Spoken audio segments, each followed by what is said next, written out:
Hello, मैं हूँ doctor प्रशांत और ये जो टूथ एक्सट्रैक्शन मैं यहाँ पे परफॉर्म कर रहा हूँ, ये बेसिकली प्रीमोलर टूथ है, ठीक है ना? Second premolar. और बहुत इजी टूथ माना जाता है, लेकिन ये एक चैलेंजिंग टूथ था because root canal treated tooth था। तो जो रूट कैनाल ट्रीटेड टूथ होता है, मतलब एक बार जिस दांत का आरसीटी हो जाता है, तो उसे निकालने में जो चैलेंजेस आते हैं वो बहुत ज़्यादा होते हैं अगर हम इससे कंपेयर करते हैं उस टूथ से जिसका आरसीटी नहीं हुआ है। क्योंकि जब आरसीटी होता है तो दांत में जो पल्प होता है उसको हम डैमेज कर देते हैं, ख़त्म कर देते हैं।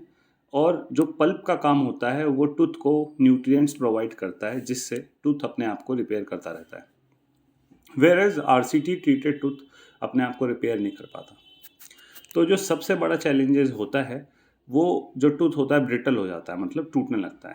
हम कहीं पे भी कोई इंस्ट्रूमेंट लगाएं और थोड़ा सा हल्का सा ज़्यादा प्रेशर डाल दें तो वो टूथ जो है टूटने का चांस रहता है। तो इसमें बहुत पेशेंस के साथ, बहुत आराम के साथ टूथ को एक्सट्रैक्ट करना पड़ता है। जैसा कि आप देख रहे थे अभी तक, अभी मैंने क्या किया, फोर्सेप यूज़ कर रहा हूँ मैं और आराम से हल्का हल्का right and left side movement दे रहा हूँ एंड फिगर ऑफ 8 डायरेक्शन में भी थोड़ा बहुत मूवमेंट दे रहा हूँ। बट मैं फोर्स नहीं कर रहा हूँ टूथ को कि पूरी जान लगा के खींच दिया, ऐसा कुछ नहीं कर रहा हूँ। बिकॉज द मोमेंट मैंने वो फोर्स लगाया और इसको खींचा तो हो सकता है कि रूट टूट जाए।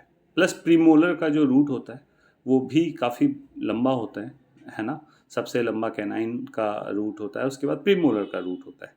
तो बहुत पेशेंस के साथ निकालना पड़ रहा है।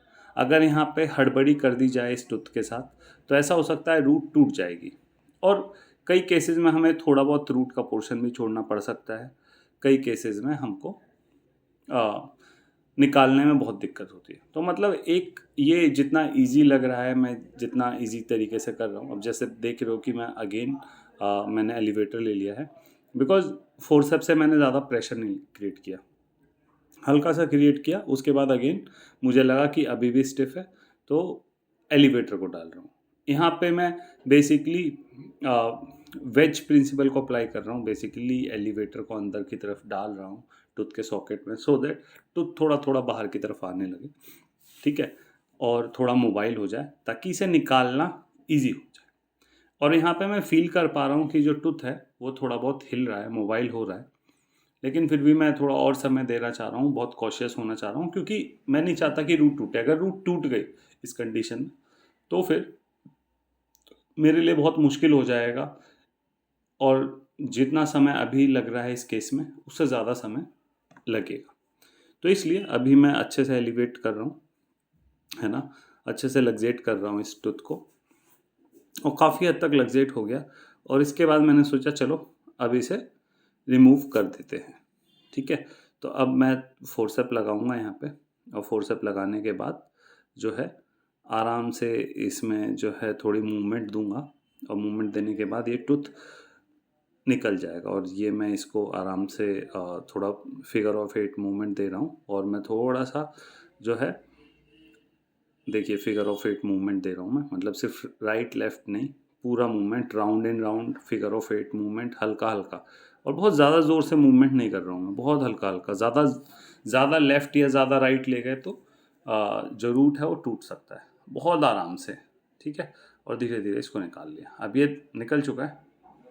अब आप देखो, इसमें अगर आप ध्यान से देखोगे तो आपको पता लगेगा कि काफ़ी काफ़ी लंबा जो है रूट है, ठीक है।